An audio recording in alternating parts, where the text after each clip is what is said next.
All right, let's talk sales management. So I changed this one thing, like literally one thing, and it completely changed my team and my leadership style to help my team become more accountable, more productive, and honestly, like way more fired up. So here's what I did to be able to manage a team all across the country, because our team's fully remote, without having to micromanage every single person. If you want your team to grow, you have to grow first. Today, I'm gonna break down what it really means to lead with a growth mindset and how this one shift can completely transform your team's performance. Now, what you need to understand first are the three most common obstacles when you're trying to manage a sales team into a higher level of performance. So if you're gonna manage a team into a higher level of performance, you have to understand the three most common obstacles when it comes to managing a sales team. Number one, team burnout. Okay, you have to be aware of why and when this happens. Number two, communication gaps. If there's not a clear feedback loop on what's going on with each individual player and you communicating basically with them on expectations that need to happen and also what's going on with them that's affecting the performance that is currently happening today, you do not have a good communication sequence referred to as a feedback loop. And number three is going to be low buy-in or accountability. This is really, really difficult if you do not have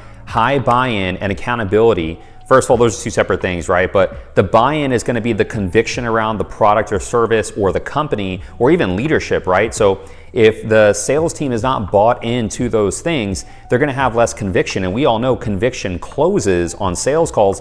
Sales reps that have more conviction and less skill will still trip their way into deals because they believe so strongly about something, and I'm sure you've seen this, that they're going to go in and be able to close deals regardless of what they know about the product or service because they believe so strongly in the mission, the values of the company, what the leadership is pushing downhill onto the team, and the product and how it's actually helping people. Accountability is going to be the other piece of that, where if they are not held accountable or leadership isn't held accountable to things that are being said they're going to be done. So if a sales rep is saying something's going to be done, they're not held accountable to that or the expectations, or leadership is saying something's going to be done and it doesn't get done and they're not held to some level of accountability, that's also going to create a gap in the buy-in. So most managers think that they have a team problem, but they actually have a leadership gap issue, a gap in the leadership on how the actual leader, which in this case would be the sales manager, is managing the team. And how they're managing the team always stems back to them and their personal development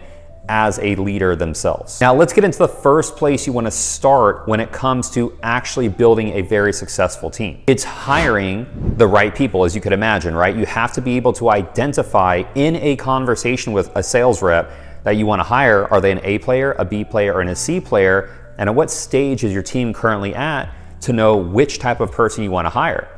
Now I could make a whole nother video on that, and I might. Just let me know in the comments if you want me to, or what other videos you want to make based on listening to this one. But right now I just want to focus on when you're having conversations with sales reps to hire them, you need to be looking for core values that will let you know more times than not, will the person be successful in the role?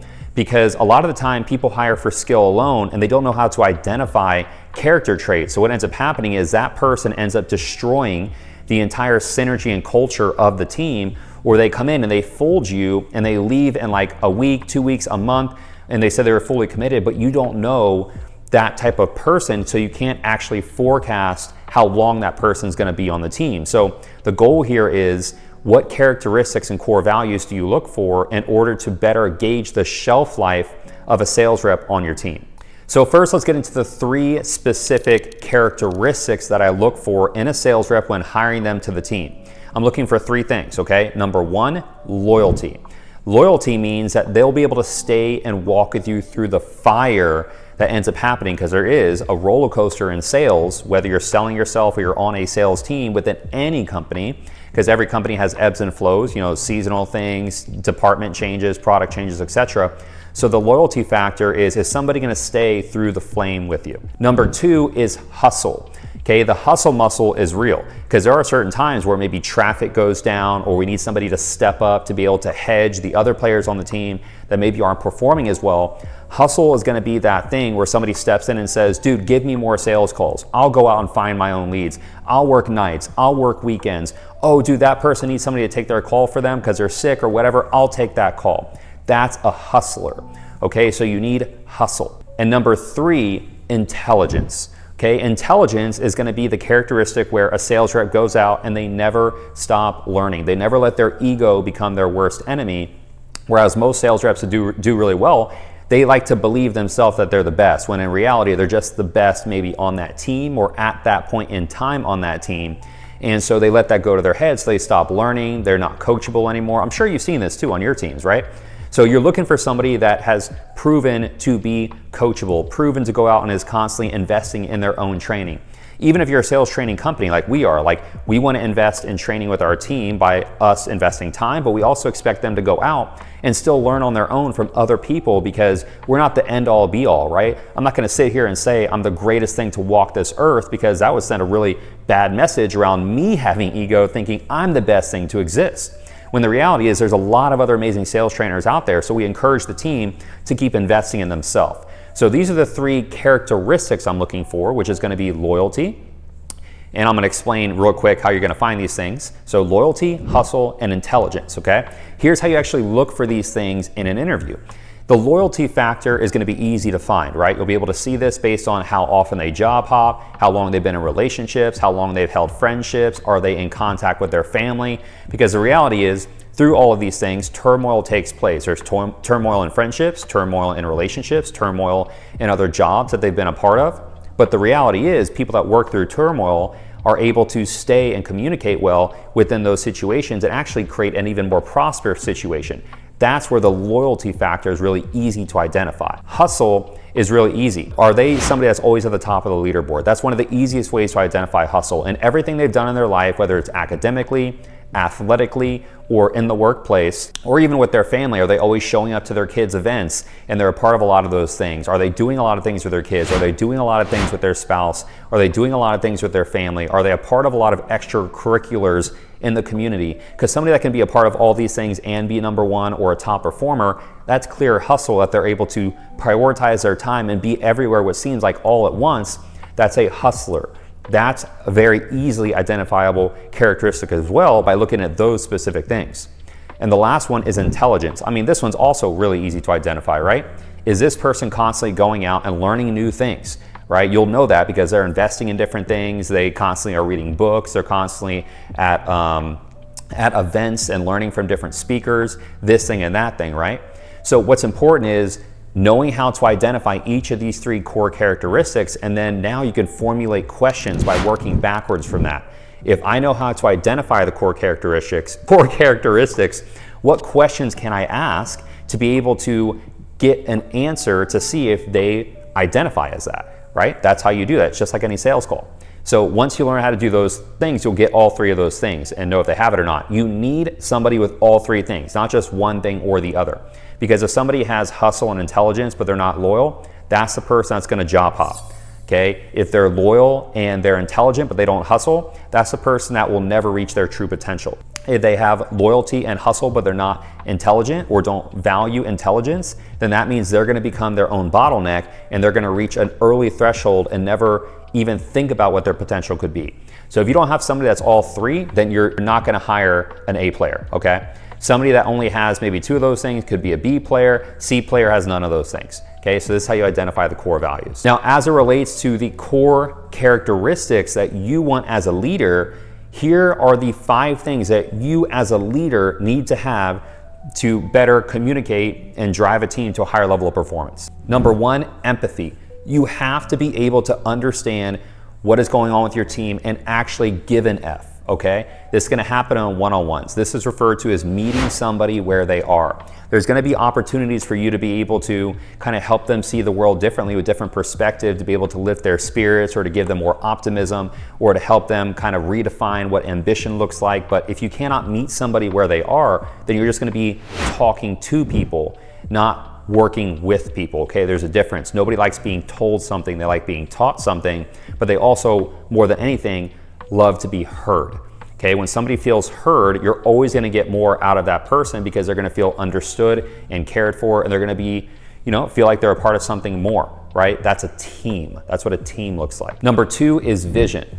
Okay, anybody can go out and make money. If you do not have vision, you're not constantly talking about the future, because great leadership isn't saying something good one time. Great leadership is saying something really good over and over again, and you sound like a broken record, and that becomes the culture, and then everyone starts saying the same things. Okay, so vision is constantly talking about the future. As a leader, but also somebody managing a team, you have to live in this world of here's what's really happening, realism, but then you also have to live in this world of fantasy land, which is what's going to happen. That's 1 foot in the present, 1 foot in the future.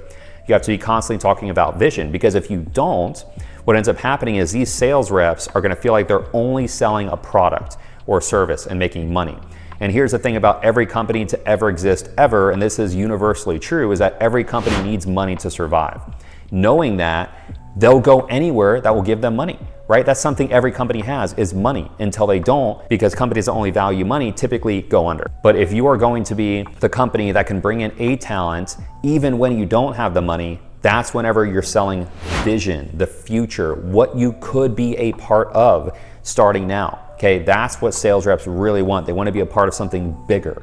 All right, so vision is the second thing that you need as a leader. Number 3 is clarity. You have to have a game plan. There's really, really smart sales reps. They don't fall for the hoorah type of speeches where it's like, okay, cool, we're gonna go get it, but also how are we gonna go get it, right? So really great leaders know how to do the motivational piece, but also they know how to lay out a plan that's reverse engineered from the goal they're getting to. All right, so when you reverse engineer that plan to someone, they can see that the really big goal is actually really small if they're taking it one bite at a time, which is like day-to-day activity that leads to the outcome you want. Then it's really easy for everyone to hit that specific number. Everyone is very clear on what to do. And when somebody's clear on something, it feels simple. When something feels simple, it feels easy to run in that direction, because you're not overwhelmed with different thoughts of like, well, how's this supposed to work? What do I do next? And then all of a sudden, they're now having doubts. Okay, if you want to remove those doubts, keep things simple, and you get simple by having a clear plan. Number 4 is coaching. You need to be able to get people to see the world differently. And just by asking them questions to challenge them to be able to understand their own thoughts better. So many different team leads, sales managers, leaders, they tell people what to do. That's referred to as dictatorship, right? So if you've heard the saying, teach a man to fish, he'll eat for a lifetime. Give a man a fish, he'll eat for a day. Most leaders give people fish. Instead of going in there and asking them questions to help them understand their situation better, or be able to understand situations that are like that in the future better, they just give them answers, okay? Because it's easier, it's faster, and they don't want to do the teaching. So they just say, oh yeah, this is how you do it, go do that. Or if somebody comes in with a problem, they say, go do this, that's how you deal with that. Somebody comes with them with an obstacle in a sales call, say this, and it'll solve that problem. But they don't actually teach them the underlying thinking of how those things happened. So then that manager becomes a bottleneck, because everybody has to go to that manager for answers. Then that manager becomes the problem. So all of a sudden, everybody's dictated this manager. So if that manager's gone, then what? All those reps that looked really good were actually only order takers from the manager, because it was a dictatorship. So you have to learn how to coach people up or coach people out. Next is adaptability. There's gonna be a lot of turmoil, right, in the company. And if you're a manager, you gotta know how to adapt, but not only adapt and to feel like you're finding comfort in the chaos of maybe the change going on in the company, but you have to be able to compartmentalize and to be able to deliver that message to your team in a way that's productive, exciting, prosperous, and it's the future. Okay, so you have to be able to know within yourself that, yeah, you have some anxiety because there's so much kind of like turmoil that you have to adapt to, but you're finding comfort in that chaos, knowing that you can lead anybody to a championship. I can't remember what really great college football coach said this, but he said, give me my team and I'll beat you.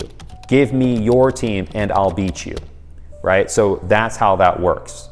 So when I started prioritizing developing people over outcomes, because they're both important, right? Because obviously what gets measured gets managed, but when I started prioritizing the people and developing them over strictly prioritizing measuring KPIs, that's when everything changed for me. One of our bottom performing reps ended up making it to being a top performing rep he was one of the youngest on the team, not necessarily because I pushed him harder, but because I helped lead him better. So to sum this up, invest in your people, lead with empathy and structure, and be the leader that you wish you had. If you grow as a leader, your team will grow with you. What's that saying? A rising tide lifts all ships. So let me know what the biggest obstacle is that you're facing right now when it comes to managing your sales team. Drop it in the comments. I'll go down there and personally reply to those comments. I may even make a video about the ones that are kind of the most popular in the comment. And if you want more leadership, sales management training, just go into the description of this video and there'll be links and resources to be able to help you with that. And make sure to go follow me on Instagram. The link's also in the description, @official Robb Quinn. If you're watching this video,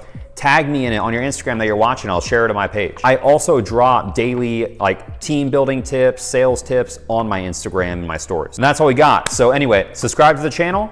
Make sure you drop that comment in on your biggest obstacle that you're dealing with managing your sales team, and I will see you on the next one.